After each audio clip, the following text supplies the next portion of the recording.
முதல்ல வெள்ளைப்பாகு ரெடி பண்ணி எடுத்துக்கலாம். அது வெள்ளைப்பாகு ரெடி ஆகும்போது அது கூடவே 4 ஏலக்காவும் தட்டி போட்டிருக்கேன். கோதுமை மாவில் நாம் ரெடி பண்ணி வச்சிருக்கிற வெள்ளைப்பாகை வடிகட்டி ஊற்றணும். அது கூடவே நல்ல மையா அரைச்ச வாழைப்பழத்தையும் சேர்த்துக்கலாம். நமக்கு எந்த வாழைப்பழம் பிடிக்குமோ அதை எடுத்துக்கலாம். ஆனால் நல்ல பழுத்ததாக இருக்கணும். இது 3ஐயும் சேர்த்து நல்லா மிக்ஸ் பண்ணணும்.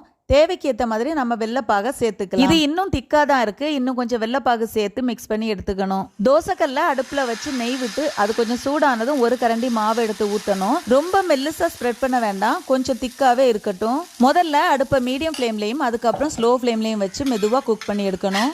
ஒரு பக்கம் நல்லா வெந்ததும் நம்ம திருப்பி போட்டுக்கலாம். ஹை ஃப்ளேம்ல நம்ம வைக்க கூடாது. வச்சோம்னா வெளியே வெந்தது மாதிரி இருக்கும், ஆனால் உள்ள வேகாம இருக்கும். ஸ்கூல்ல இருந்து வரக்கூடிய குழந்தைங்களுக்கு ஈவினிங் ஸ்நாக்ஸா இந்த மாதிரி செஞ்சு கொடுத்தீங்க.